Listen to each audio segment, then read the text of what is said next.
تعالى أن الشيطان نصب عرشه في الماء وهلاي مالسن شيطان زفان تكلو بزيالاي مالسن تكمطال ከዚያም በኋላ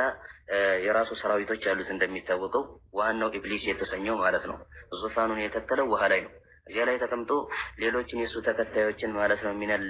ሚነ ሸያጢን እነዚያን ያሰማራቸዋል ሰዎችን ሸንግሉ አታሉ እንዲማሳስቷቸው በማለት ይልካቸዋል ከዚያም እነዚያም ሸያጢኖች ደግሞ ማለት ይንሰራፋሉ በየአቅጣጫው በኒ አደምን ኢግዋ ለማድረግና ለማጥመም ማለት ነው ከዚያም በኋላ በሚዞሩበት ጊዜ አንደኛቸው የሆነን አካል ምናልባት ሊያዘርፈው ይችላል ጎትጉቶና ወስውሶ ማለት ነው ከዚያም መጥቶ ሪፖርት ያቀርባል ለዋናው ሸይጣን ወይም ኢብሊስ ለተሰኘው ማለት ነው ሪፖርት በሚያቀርብበት ጊዜ አንተ ምንም አልሰራህም ብሎ ነው የሚለው ምንም የሰራው ስራ የለም አንተ ይህን ስራ ብለህ ታመጣለህ አይነት ነገር ማለት ነው ይለዋል ከዚያም በመቀጠል ሌላኛው ይመጣና አይ እኔ እኮ እገሌ ዝሙት እንዲፈጽም አድርጌዋለሁኝ ጎትጉቼ ብሎ በሚልበት ጊዜ አንተም እንደዚያው ምንም የሰራው ስራ የለህም ብሎ ይለዋል ሌላኛው መጥቶ እገሊትና እገሊን እንዲፋቱ አደረኩኝ ጎትጉቼ ብሎ ሲል የዛኔ አንተ الذي فعلت ብሎ ይለዋል አንተ ነህ ስራ የሰራኸው ስለዚህ ፈዩድኒሂ ኢለይሂ ይላል ወደ ራሱ ያስጠጋዋል ፈዩቀርቡሁ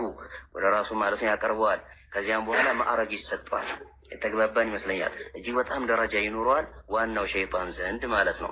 ስለዚህ ሸይጣን እጅግ በጣም ከሚተጋላቸው ከሆኑ ተግባራቶች መካከል አይ ቢማዕና እኩይ ተግባራቶች መካከል አንዱ ምንድነው ባልና ሚስት ማለያየት ማለት ነው ሲህር እንደሚታወቀው የሸይጣን ተግባር ነው አይደለም እንዴ አላሁ ሱብሓነሁ ወተዓላ በቁርአን ነግሮናል ቢማዕና ብዙም ጊዜ ሲህርን የሚጠቀሙ የሆኑ አካላቶች የሚጠቀሙት በምን ላይ ነው ባልና ሚስት በመለያየትና ተዋዳጅ የሆኑ አካላቶችን በመነጣጠል ላይ ይጠቀሙታል አላሁ ሱብሓነሁ ወተዓላ እንደተናገረው ሱረት በቀራ ላይ ማለት ነው يعلمون الناس السحر ካለ በኋላ ማለት ነው وما يعلمان من أحد حتى يقول إنما نحن فتنة فلا تكفر ከዚያ በኋላ ማለት ነው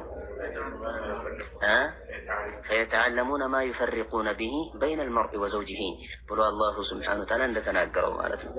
አያችሁ بين المرء وزوجه በሰውየውና በሚስቱ መካከል ለመነጣጠልና ለመለያየት ይጠቀሙታል እና እንደ ትክክል